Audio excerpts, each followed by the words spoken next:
D triple B P Y Q series में आज हम पेपर सॉल्व करने वाले हैं जो कि डी ट्रिपल बी के द्वारा कंडक्ट करवाया गया था। और ये पेपर है हमारा पीजीटी हिस्ट्री का। ये पेपर हमारा पीजीटी हिस्ट्री का पेपर है और यहाँ पर हम जो है हिंदी सेक्शन को डिस्कस करेंगे। तो चलिए स्टार्ट करते हैं। पहला क्वेश्चन है हमारे पास, निम्नलिखित प्रश्न में 4 विकल्पों में से उस विकल्प का चयन करें जो दिए गए संधि विच्छेद की संधि का सही विकल्प हो। तो यहाँ पर जो है हमारा सही आंसर हो जाएगा गायन। ठीक है, अगर गायन की बात करें तो गायन जो है हमारा इसको हम अगर यहाँ पर देखें तो हमारे पास हो जाएगा, ये हमारा हो जाएगा गे जमा अन। इसका मतलब ये है कि ये जो है हमारा कौन सी संधि का उदाहरण है, ये हमारा जो है अयादी संधि का उदाहरण है। किसका? अयादी संधि का उदाहरण है। अयादी संधि जो होती है वो हमारा स्वर संधि का भाग होती है। ठीक है, ये हमारी स्वर संधि का भाग है। तो देखिए, जैसा कि हमें अयादी संधि के नाम से ही पता चल रहा है यानी कि जब हम संधि विच्छेद करते हैं और हमें जो यहाँ पर हमारे पास जो दूसरे वाला जो ये है, जैसे इसमें अन आया है हमारे पास, तो ये जो है हमारे पास लास्ट में या तो ये आए या फिर आए आ जाए या फिर हमारे पास आओ आ जाए और एक हमारे पास है आओ आ जाए। ये सारे के सारे के अगर हमारे पास संधि करने पर आते हैं तो उसमें हमारे पास जो है ना अयादी संधि होगी। और एक और चीज़ जो हमारा, जैसे यहाँ पर ग के ऊपर 2 मात्रा आई है, मतलब यहाँ पर 1 मात्रा आ जाए या फिर 2 मात्रा आ जाए या फिर ओ की मात्रा जैसे कि ये वाली मात्रा आ जाए या फिर इस तरीके से हम लिख दें, तो ये हमारे जो हैं अयादी संधि का उदाहरण हो जाएंगे। तो यहाँ पर अगर हम बात करें तो यहाँ पर जो हमारा ग है और ये ए है, ठीक है, तो यहाँ पर हमारे पास क्या हुआ है, यहाँ पर हमने जो हमारा ए है और जो ए है उसने मिलकर हमारा आय बनाया है। ठीक है, क्या मिला है, ये ए मिला है और ए मिला है, दोनों ने मिलकर आय बना दिया है।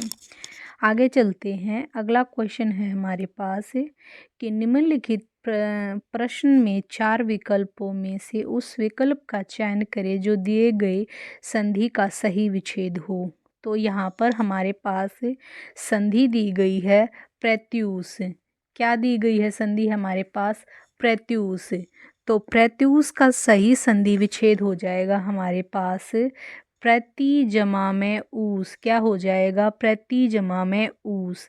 अगर हम यहाँ पर देखें तो यहाँ पर क्या हुआ है, ई, छोटी ई और बड़ा ऊ ने मिल करके किसके अंदर रूप ले लिया है? यू के अंदर रूप ले लिया है। यानी ई और ऊ मिल करके यहाँ पर क्या हुआ है, हमारा यू बन गया है। ठीक है, और ये हमारा किसका उदाहरण है? ये हमारा स्वर संधि का उदाहरण है। स्वर संधि में क्या होता है, जब 2 स्वर आपस में मिल करके कोई परिवर्तन लेकर के आते हैं तो वो हमारा स्वर संधि है। ठीक है, जैसे इसमें ऊ है और इसमें लास्ट में ई है, तो ये दोनों स्वर मिल करके हमारे पास एक नया वो बना रहे हैं। तो आगे चलते हैं। अगला प्रश्न है हमारे पास, निम्नलिखित प्रश्न में 4 विकल्पों में से उस विकल्प का चयन करें जो सदैव पुल्लिंग का सही विकल्प हो। तो जो सदैव पुल्लिंग का सही विकल्प है वो है हमारा वैशाख। क्या है हमारा? वैशाख। आगे चलते हैं। अगला प्रश्न हमें दिया गया है, निम्नलिखित प्रश्न में 4 विकल्पों में से उस विकल्प का चयन करें जो दिए गए शब्द का तत्सम रूप हो। क्या हो? तत्सम रूप हो। तो यहाँ पर जो है अचरज दिया हुआ है, तो अचरज का जो है हमारा हो जाएगा क्या हो जाएगा हमारा, ये हो जाएगा हमारा आश्चर्य। क्या हो जाएगा हमारा आश्चर्य। तो देखिए तत्सम शब्द जो होते हैं, तत्सम शब्द ज़्यादातर वो शब्द होते हैं जिन शब्दों में हमें आधे वर्ण मिलते हैं। क्या होते हैं, जिन शब्दों में हमें आधे वर्ण मिलते हैं वो हमारे क्या होते हैं, तत्सम शब्द होते हैं। और यहाँ पर जो है अचरज जो है हमारा, वो जो है तद्भव शब्द है हमारे पास। आगे चलते हैं। अगला प्रश्न हमें दिया गया है, निम्नलिखित प्रश्न में 4 विकल्पों में से उस विकल्प का चयन करें जो दिए गए शब्द के समानार्थी शब्द का सही विकल्प हो। तो यहाँ पर हमारा कौन सा हो जाएगा, यहाँ पर हो जाएगा हमारा कहानी। कहानी जो है वो गाथा का क्या है, गाथा जो है हमारी वो गाथा का यहाँ पर सही जो है इसका समानार्थी है। आगे चलते हैं। अगला प्रश्न हमें दिया गया है, निम्नलिखित प्रश्नों में 4 विकल्पों में से उस विकल्प का चयन करें जो दिए गए शब्द युग्म के अर्थ का सही विकल्प हो। यहाँ पर हमें दिया है अभी, अभिहित और एक दिया है अविहित। तो जो हमारा अभिहित होता है उसका मतलब होता है कहा हुआ, और जो हमारा अविहित होता है उसका मतलब होता है अनुचित। तो यहाँ पर हमारा कौन सा सही हो जाएगा, यहाँ पर हमारा जो है वो सही हो जाएगा प्रश्न संख्या का सी ऑप्शन हमारा सही हो जाएगा। अगले प्रश्न पर चलते हैं। अगला प्रश्न हमें दिया है, निम्नलिखित प्रश्न में 4 विकल्प निम्नलिखित प्रश्न में 4 विकल्पों में से उस विकल्प का चयन करें जो दिए गए शब्द का सही विलोम शब्द हो।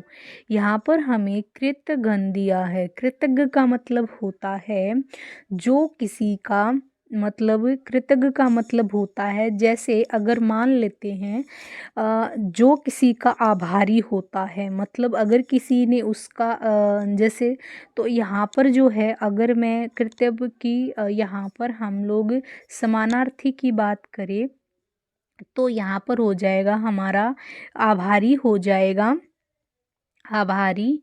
और हम क्या बोल सकते हैं, आभारी। दूसरा हमारा ऋणी हो सकता है, इसका ऋणी हो जाएगा। और हमारा कृतार्थ हो जाएगा, कृतार्थ हो जाएगा। इसको हम एहसानमंद भी बोल सकते हैं, एहसानमंद भी बोल सकते हैं। और हम उपकृत भी बोल सकते हैं, उपकृत भी बोल सकते हैं। तो यहाँ पर हमें पूछा क्या गया है, विलोम पूछा गया है। तो विलोम जो होगा हमारा, विलोम क्या हो जाएगा हमारा, विलोम की बात करें तो विलोम जो है हमारा कृतघ्न जो है इसका विलोम हो जाएगा। कृतघ्न का मतलब होता है जैसे कि अगर मान लेते हैं कि किसी ने किसी की मदद की तो वो उसका एहसान नहीं मानता है, तो वो हमारा उल्टा हो जाएगा। उसके बाद हम बात करते हैं कृपा पात्र की। कृपा पात्र क्या होता है, कृपा पात्र का मतलब होता है वह व्यक्ति जिस पर कृपा हो। ठीक है, आभारी तो हमारा सेम हो गया। और जो कृत होता है ये भी हमारा सेम ही होता है, जो आभारी मानता है यानी जिसकी। तो ये दोनों जो है हमारे क्या हैं, समानार्थी हैं। तो आगे चलते हैं। अगला प्रश्न है हमारे पास, निम्नलिखित प्रश्न में 4 विकल्प में से उस विकल्प का चयन करें जो दिए गए वाक्यांश का सही विकल्प हो। यहाँ पर हमें दिया है जिसे दूर करना कठिन हो। जिसे दूर करना कठिन हो का मतलब होता है दुर्निवर। क्या होता है, दुर्निवर। तो इसका आंसर हमारा हो जाएगा दुर्निवर। बात करते हैं हम कि हमारा जो है इसका क्या हो जाएगा, दुर्गामी का। दुर्गामी का मतलब होता है, दुर्गामी का मतलब होता है हमारा, दूरगामी का मतलब होता है जो दूर तक चलने वाले को हम दूरगामी बोलते हैं। दूर तक चलने वाला जो होता है उसको हम दूरगामी बोलते हैं। अदम्य, अदम्य का मतलब क्या होता है? अदम्य का मतलब होता है कि हम, अदम्य का मतलब है हमारे पास जिसे दबाया ना जा सके। क्या? जिसे जिसे दबाया ना जा सके, ना जा सके, जिसे दबाया ना जा सके। अब आगे चलते हैं। अगला प्रश्न है हमारे पास, निम्नलिखित प्रश्न में 4 विकल्प में से उस विकल्प का चयन करें जो दिए गए वाक्य में सर्वनाम का सही भेद बताए। तो यहाँ पर है हमारा जो विभक्ति, हमें जो और सो अगर विभक्ति आती है, इनका पेड़ बनता है तो वहाँ पर हमारा संबंधवाचक होता है। ठीक है, आगे चलते हैं। अगला प्रश्न है हमारा, निम्नलिखित प्रश्न में 4 विकल्प में से उस विकल्प का चयन करें जो दिए गए वाक्य के प्रकार का सही विकल्प है। वहाँ एक छोटा सा गांव था जिसके चारों ओर जंगल था। तो यहाँ पर देखिए जो हमारा हो जाएगा वो हो जाएगा मिश्र वाक्य। क्या हो जाएगा? मिश्र वाक्य।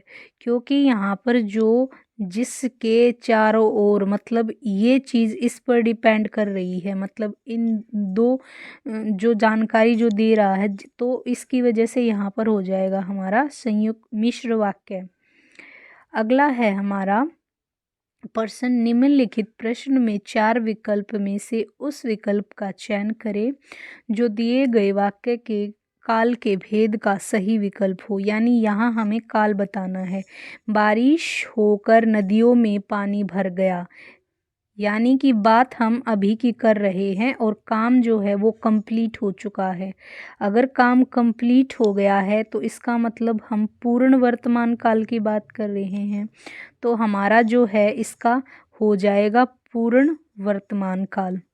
आगे चलते हैं। अगला प्रश्न है हमारे पास, निम्नलिखित प्रश्न में 4 विकल्प में से उस विकल्प का चयन करें जो लोकोक्ति का सही अर्थ है।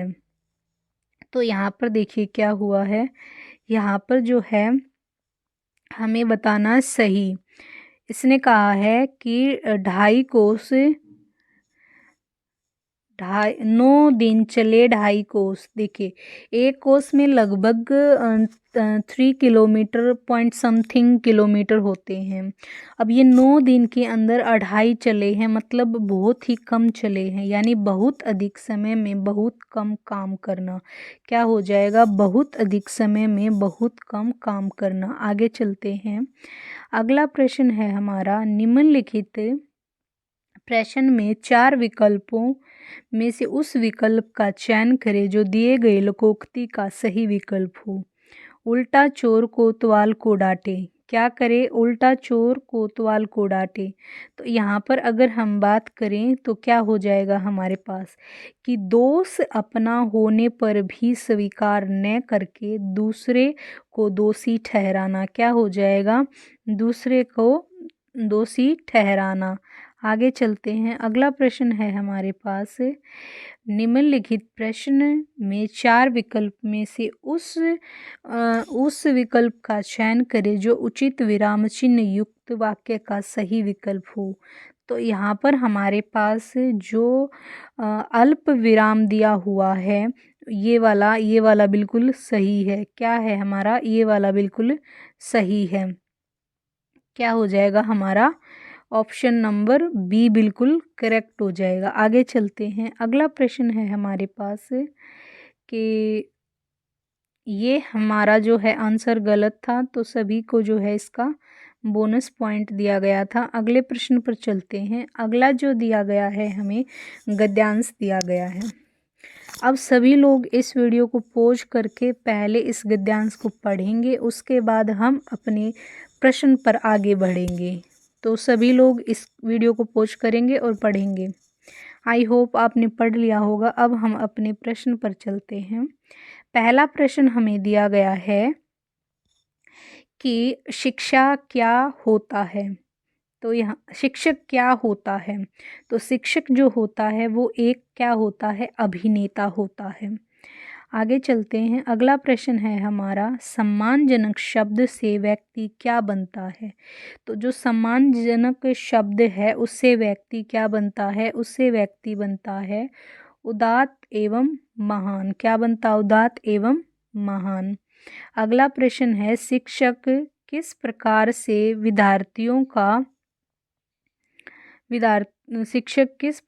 विद्यार्थियों का ध्यान अपनी ओर आकर्षित कर सकता है। तो वो कर सकता है किस प्रकार से? व्यक्तित्व, शैली, बोलचाल एवं हाव भाव से। आगे चलते हैं। अगला प्रश्न हमें दिया गया है, बातचीत में प्रचलित भाषा का प्रयोग क्यों करना चाहिए। तो क्यों करना चाहिए? सुगम एवं प्रभावशाली बनाने के लिए। सुगम एवं प्रभावशाली बनाने के लिए। आगे चलते हैं। आगे है हमारा, उपयुक्त गद्यांश का उचित शीर्षक दीजिए। तो यहाँ पर हमारा हो जाएगा शब्दों का चयन, यानी हमें शब्दों का चयन सही प्रकार से करना चाहिए। तो यही हमारा ये प्रश्न पत्र ख़त्म होता है। आशा करते हैं आपको सही से समझ आया होगा। अगर वीडियो पसंद आए तो वीडियो को लाइक करें, चैनल को सब्सक्राइब करें। मिलते हैं अगले वीडियो में एक नए प्रश्न पत्र के साथ।